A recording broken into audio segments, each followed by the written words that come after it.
On va regarder un deuxième exemple de problème d'optimisation, tout en utilisant la liste de contrôle pour nous aider. Alors, on lit la question, la première étape, et on essaie de la comprendre.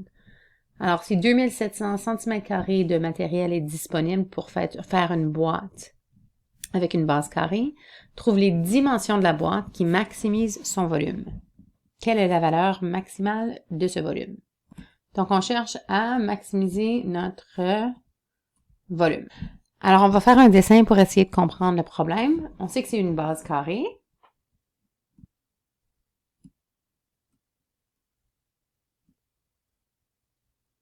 Puisque la base est carrée, je sais que toutes ces dimensions sont identiques. Même chose pour l'autre côté. Et puis, je peux nommer ces valeurs X, disons. Je vais ensuite nommer ces valeurs, la longueur ici, peut-être Y. J'ai lu et j'ai compris la question. J'ai fait un dessin. J'ai défini les variables en les identifiant sur mon dessin, X et Y, et je vais juste énoncer les restrictions. Puisque ce sont des longueurs, je sais que X doit être positif et aussi que Y doit être positif. Alors, la partie la plus importante, c'est d'écrire une relation, une équation pour la quantité qu'on cherche à maximiser ou minimiser. On cherche à maximiser le volume, donc je vais écrire volume égal. Et puis, je vais définir cette variable. V représente le volume de la boîte en centimètres cubes. Alors, on sait que le volume d'un n'importe quel prisme, c'est l'aire de la base fois la hauteur. Donc, dans ce cas-ci, puisque ma base était un carré, ça va être x au carré fois la hauteur qui était définie comme étant y. J'ai écrit une expression, donc ça c'est vraiment la partie la plus importante. Si tu n'as pas d'équation pour ce que tu cherches à minimiser ou à maximiser, tu vas avoir des gros problèmes. Donc, on a une expression pour le volume, c'est ça qu'on cherche à maximiser. Maintenant, on a un problème, on a une fonction de deux variables. Alors, je veux trouver une fonction d'une seule variable. Alors, je veux soit v de x ou v de y seulement, par exemple. Alors, c'est là qu'on va aller regarder notre contrainte. On sait qu'il y a seulement 2700 cm² de matériel disponible pour faire la boîte. Donc, il y a deux indices. Premièrement, quand on fait une boîte, c'est vraiment la surface qu'on est en train de regarder. Puis l'autre indice, c'est les unités de mesure ici. Si j'ai des centimètres carrés, on sait qu'on parle d'une aire. Alors, on sait que l'aire de la boîte, ça va être 4 fois l'aire des rectangles. Donc, 4 fois ce rectangle vert, qui dans ce cas-ci, on l'avait nommé x fois y, plus 2 fois l'aire de ce carré. Puisque j'ai introduit une nouvelle variable a, je vais juste la définir, même si on va la remplacer par la valeur donnée. A représente la surface de la boîte en centimètres carrés. Et puis la contrainte avec laquelle on travaille, c'est qu'on a juste 2700 cm² de matériel. Alors ça, c'est notre contrainte. Et puis ça, c'est ce qu'on cherche à optimiser. Maintenant, je suis rendue à cette étape-ci, je dois utiliser ma contrainte pour exprimer la relation en fonction d'une seule variable. Alors, je veux soit isoler la valeur de x ou la valeur de y. Pour ensuite la substituer dans la fonction pour le volume.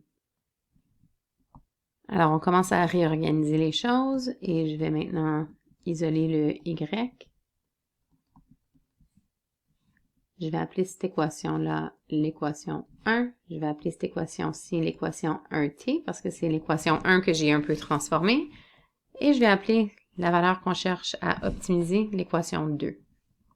On va substituer l'équation 1t dans 2.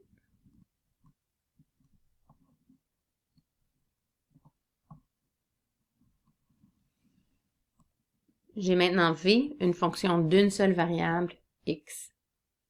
Je peux même dire v de x pour spécifier. Alors ici, on va juste simplifier avant de commencer à optimiser. Donc, je vais avoir v de x est égal à x sur 4 fois 2700 moins 2x². On peut ensuite par la distributivité, ça va être plus facile pour dériver plus tard. On obtient une équation pour le volume en fonction de la longueur du côté x. On sait qu'au point critique, v' de x est égal à 0, alors on va trouver une expression pour v' de x. Ensuite, si v' de x est égal à 0, on va trouver la valeur de x. Dans ce cas-ci, x va être égal à 675. Alors, on sait qu'il y a un extrémum à cet endroit. On va maintenant vérifier, on veut que ce soit une valeur maximale. On va vérifier avec le test de la dérivée seconde. La seconde dérivée, c'est moins 1. Alors, v' de 675, ça va être égal à moins 1. En fait, cette fonction n'est même pas une fonction de x, elle est toujours négative, ce qui veut dire que ce sera en effet une valeur maximale à x est égal à 675. Ce qu'on vient de faire, c'est le test de la dérivée seconde. On a trouvé qu'il y a une valeur maximale quand x est égal à 675. Si on retourne à notre liste de contrôle, on a donc exprimé, on a déjà fait ça, on a exprimé l'équation en fonction d'une seule variable.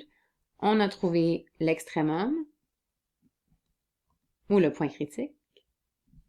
Puis ensuite, on a confirmé en effet que c'était un maximum avec le test de la dérivée seconde. On réfléchit ensuite à notre réponse finale. Est-ce que c'est logique que j'ai une valeur de cette ampleur? Donc, dans ce cas-ci, oui, c'est normal, c'est la longueur d'un côté, puis c'était une valeur positive, donc ça ne faisait pas partie de nos restrictions. On peut donc conclure que notre solution est logique. Et ensuite, on va aller trouver la valeur de d'autres variables. On va relire la question pour faire sûr qu'on a tout trouvé. Alors, ce qu'on cherchait dans la question, si on relit bien, c'est qu'on cherchait les dimensions de la boîte, puis on cherchait aussi la valeur maximale de ce volume. Donc, j'ai besoin de trouver les dimensions qui vont être x par y, et je veux aussi trouver le volume. Donc, on n'a pas terminé. Ce qu'on a trouvé, c'est x, mais je veux aussi la valeur de y. Donc, j'ai maintenant ici une équation pour y, puis on cherche aussi le volume. Donc, une fois que j'ai y, je vais pouvoir trouver le volume. Donc, on va utiliser notre équation pour y pour trouver le volume. Alors, on avait trouvé qu'il y avait une valeur maximale quand x est égal à 675. On remplace ça dans notre équation pour y. On a maintenant les dimensions qui maximisent le volume et on peut trouver ce volume-là. On obtient donc un volume maximal de 337,5 cm3. C'est ce que la question nous demandait, donc les dimensions ainsi que le volume.